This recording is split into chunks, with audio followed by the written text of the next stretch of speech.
Je m'appelle Vahid Nergizian. Je suis professeur à l'ETS au département de génie électrique et je suis responsable du cours LE200 circuits électroniques. Actuellement, j'accorde un très grand intérêt à la qualité de l'enseignement de mes cours et je suis vraiment soucieux de l'apprentissage de mes étudiants.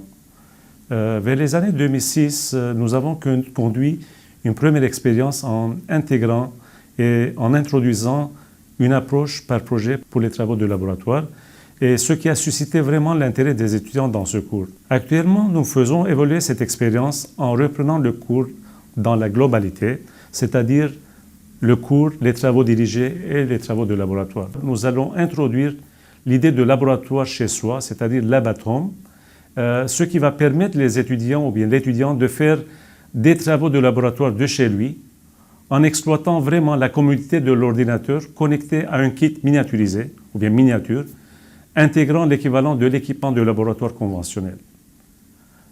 Enfin, nous faisons ce travail dans le cadre d'un projet qui s'appelle FODAR, Fonds de développement académique du réseau de l'Université du Québec. Et c'est en collaboration avec 3 institutions universitaires. Il y a le TELUC, Université du Québec en Outaouais, et l'Université du Québec à Rimouski. Donc les professeurs qui sont impliqués sont Salia Hassan Hamadou de TELUC, Hamjatou Khan de l'UCO, Jean-Sébastien de l'UQAR et M. Radi Mari agissant comme technopédagogue. Donc ce projet est vraiment supporté par le doyen des études de l'ETS, le professeur Marouf Saad, et les retombées de cette expérience vont être mises à la disposition de toutes les institutions qui sont impliquées et bien sûr toutes les institutions de l'Université du Québec. Je m'appelle Radi Meri, j'interviens au niveau du projet TELAD de FODAR en tant que conseiller technopédagogique. Nous développons donc le Lab at Home, ou laboratoire chez soi, et son principe réside sur le fait d'utiliser la nouvelle technologie au sens large, qui permet d'avoir des kits réduits, qui réalisent la fonction de ce que feraient plusieurs équipements conventionnels.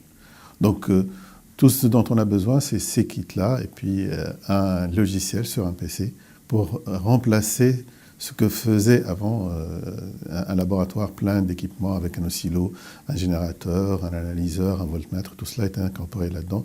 Et ça ouvre des horizons nouvelles, particulièrement pour les laboratoires en génie électrique. Et là, l'expérience que nous faisons, justement, c'est développer l'utilisation de ce genre de solutions dans le cadre du cours d'électronique. L'avantage, donc, c'est avec cet équipement, l'étudiant peut faire ses travaux de laboratoire chez soi, n'a pas besoin de se déplacer. Donc, il peut le faire individuellement. C'est la configuration où chaque étudiant a son kit et a son propre environnement pour travailler chez soi. C'est une première configuration, mais on peut aller plus loin. On peut faire travailler des étudiants par équipe de 2 ou plus. Et à ce moment-là, ils peuvent travailler sur un même kit à distance et collaborer, donc échanger leurs informations via les environnements numériques d'enseignement. Là, il y en a de plus en plus qui ont toute la commodité pour permettre de partager l'écran sur lequel on fait le travail et de plus de permettre la communication orale et même visuelle par l'image pour reproduire pratiquement tout ce qu'on faisait habituellement dans le cadre d'une classe habituelle. Un troisième mode aussi que nous cherchons à développer, c'est avec ce mode de partage entre étudiants, c'est permettre aussi à un enseignant à distance d'intervenir et puis de soutenir ou de répondre aux questions des étudiants et de voir l'évolution de leurs travaux et de les aider à continuer à réaliser le travail convenablement. Alors, donc tout cela offre pratiquement toute la puissance qu'on avait sur un laboratoire conventionnel, mais on a le souci de développer cela avec une approche pédagogique aussi bien étudiée pour motiver l'étudiant et relancer un peu le travail collaboratif en équipe d'étudiants. Et ça ouvre en conclusion une nouvelle approche qui a tendance et qui certainement va se généraliser dans le futur, qui va cibler pratiquement la transformation des travaux de laboratoire et les répercussions que ça va avoir comme gain en termes d'investissement. On aura peut-être plus besoin d'autant d'espace de laboratoire, autant d'équipements, autant de temps.